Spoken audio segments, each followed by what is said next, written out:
Hello દોસ્તો, સ્વાગત છે તમારું આપણી યુટ્યુબ ચેનલમાં।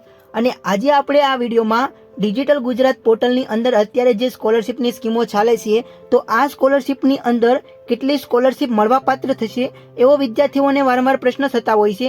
જ્યારે હું પણ કોલેજ કરતો ત્યારે ઘણા મારા ફ્રેન્ડો પૂછતા કે ડિજિટલ ગુજરાતની અંદર ફોર્મ ભરવું કે પછી મુખ્યમંત્રી યુવા સ્વાવલંબન યોજનામાં ફોર્મ ભરવું કે પછી નેશનલ સ્કોલરશિપમાં ફોર્મ ભરવું, અને આ બધામાંથી શેમાં વધારે સ્કોલરશિપ મળે છે, અને પાછા એમ પણ પૂછે કે હું આમાં ફોર્મ ભરીશ તો શું ખરેખર મને સ્કોલરશિપ મળશે ખરી?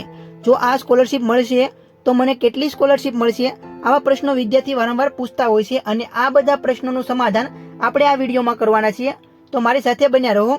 તો ટાઈમ પાસ કર્યા વગર આપણે વિડીયોની અંદર આગળ વધીએ। ડિજિટલ ગુજરાત પોર્ટલ પર વિકસિત જાતિના વિદ્યાર્થીઓને પોસ્ટ મેટ્રિક જે સ્કોલરશિપ યોજના છે એના અંતર્ગત ઓનલાઈન અરજી કરવા માટેની અગત્યની માર્ગદર્શક સૂચનાઓ તથા યોજનાની વિગતો વર્ષ 2025-26 એટલે કે આની અંદર કહે છે કે ડિજિટલ ગુજરાત પોર્ટલ છે એની અંદર વિકસિત જાતિના વિદ્યાર્થી છે એઓને પોસ્ટ મેટ્રિક સ્કોલરશિપ યોજના અંતર્ગત ઓનલાઈન અરજી કેવી રીતે કરવી તેના અંગેની સંપૂર્ણ માર્ગદર્શન આ પીડીએફમાં છે, અને આપણે આગળ વધીને જોઈએ। આ માટે આપણે digitalgujarat.government.in પર કે જે વેબસાઇટ છે એ સર્ચ કરવાની રહેશે। ત્યારબાદ એમાં ઈમેલ આઈડી અને પાસવર્ડ નાખીને તમારે ફોર્મ ભરવાનું રહેશે। જો તમારી પાસે પાસવર્ડ ને એવું કંઈ નથી તો તમે ઓટીપી દ્વારા પણ આ લોગિન કરી શકો છો। ત્યારબાદ આપણે આગળ જોઈએ તો 7મા મહિનાની 17 તારીખથી 9મા મહિનાની 30 તારીખ સુધી તમે આના માટે ઓનલાઈન અરજી કરી શકો છો। તો અહીં આપણે યોજનાનું નામ આપવામાં આવેલ છે કે કઈ યોજનાની અંદર તમે સ્કોલરશિપની અંદર ફોર્મ ભરી શકો છો, ત્યારબાદ કઈ જાતિના વિદ્યાર્થી છે તે આની અંદર એપ્લાય કરી શકે છે, ત્યારબાદ કયો કોર્સ કરે છે એ વિદ્યાર્થી આની અંદર એપ્લાય કરે છે, ત્યારબાદ આવે છે શિષ્યવૃત્તિ અને સહાયનો દર કે જેની અંદર એકેડેમિક એલાઉન્સ કેટલું આપવામાં આવે છે તે છે, ત્યારબાદ ટ્યુશન ફી કેટલી આપવામાં આવે છે, અને અંતમાં કે કેટલી સ્કોલરશિપ તમને મળવાપાત્ર થશે, અને એના માટે તમારા જે ફેમિલીની આવક મર્યાદા છે એ કેટલી હોવી જોઈએ, અને અહીંયા છે ટર્મ્સ એન્ડ કન્ડિશન। તો પહેલું આપણે જોઈએ PM Yashasvi post metric scholarship for OBC, EBC અને ડીએનટી સ્ટુડન્ટ કે આની અંદર ઓબીસી, ઈબીસી અને ડીએનટી જે સ્ટુડન્ટ છે એ જ એપ્લાય કરી શકશે, કે જેની અંદર ગ્રુપ એ છે એને એકેડેમિક એલાઉન્સ 10,000 રૂપિયા આપવામાં આવશે, ગ્રુપ બી છે એને 8,000 રૂપિયા આપવામાં આવશે, ગ્રુપ સી છે એને 6,000 રૂપિયા આપવામાં આવશે, અને ગ્રુપ ડી છે એને 5,000 રૂપિયા એકેડેમિક એલાઉન્સ આપવામાં આવશે। ત્યારબાદ આપણે ટ્યુશન ફીની વાત કરીએ તો ગ્રુપ એ નામના વિદ્યાર્થીઓને 10,000 રૂપિયા અથવા તો ફી પોન્સમાં દર્શાવેલ ટ્યુશન ફી છે એમાંથી જે ઓછી ફી હશે તે મળવાપાત્ર થશે, અને આમ ગ્રુપ એ વાળા વિદ્યાર્થીઓને ટોટલ 20,000 સ્કોલરશિપ મળવાપાત્ર થશે। ત્યારબાદ ગ્રુપ બી ની વાત કરીએ તો એ વિદ્યાર્થીઓને 5,000 રૂપિયા અથવા તો ફી પોન્સમાં દર્શાવેલ જે ટ્યુશન ફી છે આ બેમાંથી જે ઓછી હશે રકમ એ મળવાપાત્ર થશે, અને આમ ગ્રુપ બી વાળા વ્યક્તિને 13,000 રૂપિયા ટોટલ સ્કોલરશિપ મળશે। ત્યારબાદ આપણે ગ્રુપ સી ની વાત કરીએ તો એની અંદર 2,000 રૂપિયા અથવા તો ફી પોન્સમાં દર્શાવેલ જે ટ્યુશન ફી છે એ બેમાંથી કોઈ પણ ઓછી હશે રકમ એ મળવાપાત્ર થશે, અને આમ ટોટલ ગ્રુપ સી વાળા વ્યક્તિને 8,000 રૂપિયા મળવાપાત્ર થશે, અને ગ્રુપ ડી છે એને ટોટલ 5,000 સ્કોલરશિપ મળશે। અને આવા વિદ્યાર્થી કે જેમના પરિવારની આવક મર્યાદા 2,50,000 અથવા તેનાથી ઓછી હોવી જોઈએ, અને આવા વિદ્યાર્થી છે કે જેને બેંક એકાઉન્ટ નંબર છે એ આધાર કાર્ડ સાથે લિંક કરાવેલો હોવો જોઈએ। જો તેમનો બેંક એકાઉન્ટ નંબર આધાર કાર્ડ સાથે લિંક નહીં હોય તો આવા વિદ્યાર્થીઓને સ્કોલરશિપ નહીં મળે।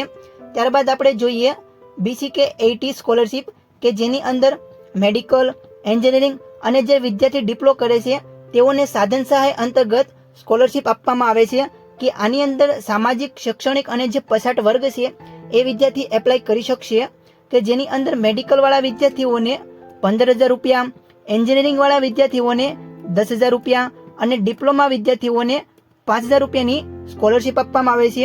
અને આ જે વિદ્યાર્થી છે એના પરિવારની આવક મર્યાદા એ 6 લાખ અથવા તેનાથી ઓછી હોવી જોઈએ।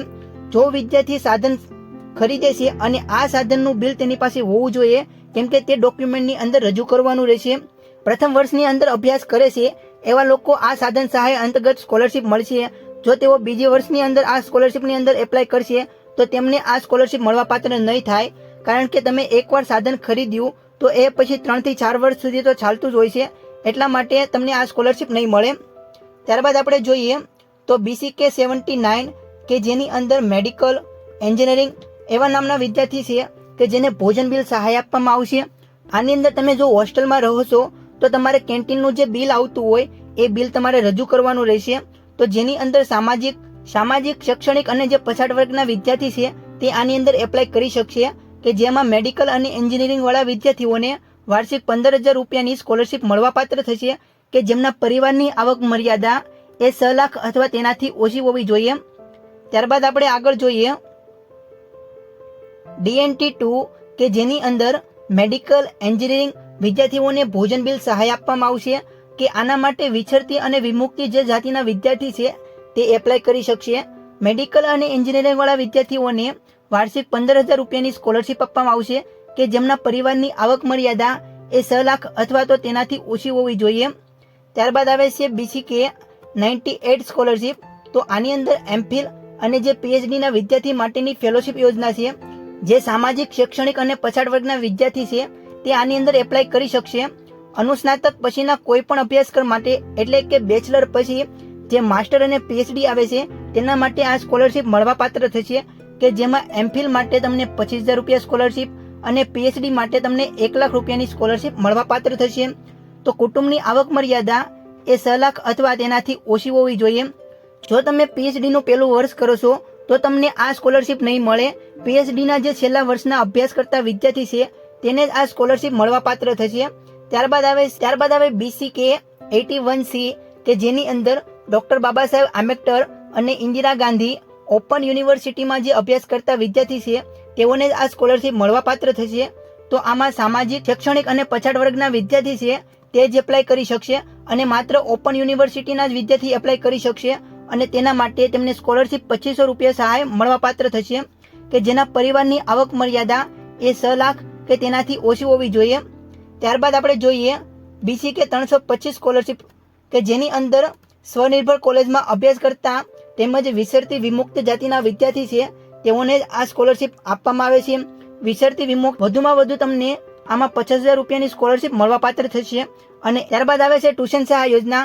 તો આમાં સામાજિક, શૈક્ષણિક અને પછાત વર્ગના વિદ્યાર્થીઓ જ એપ્લાય કરી શકશે કે જેને ધોરણ 10માં 70 કે તેનાથી વધારે ગુણ મેળવેલા હોવા જોઈએ અને 11માં જેને સાયન્સ લીધેલું હોવું જોઈએ. તો ધોરણ 11માં 15,000 અને ધોરણ 12માં 15,000 આમ તમને ટોટલ મળીને 30,000 રૂપિયા સ્કોલરશિપ મળવાપાત્ર થશે કે જેમના પરિવારની આવક મર્યાદા એ 6 લાખ કે તેનાથી ઓછી હોવી જોઈએ. આશા રાખું છું કે સ્કોલરશિપની સંપૂર્ણ માહિતી તમને આ વિડીયોમાં મળી ગઈ છે. આવી યોજનાની માહિતી મેળવવા માટે આપણી ચેનલને લાઈક કરો અને સબસ્ક્રાઇબ કરો.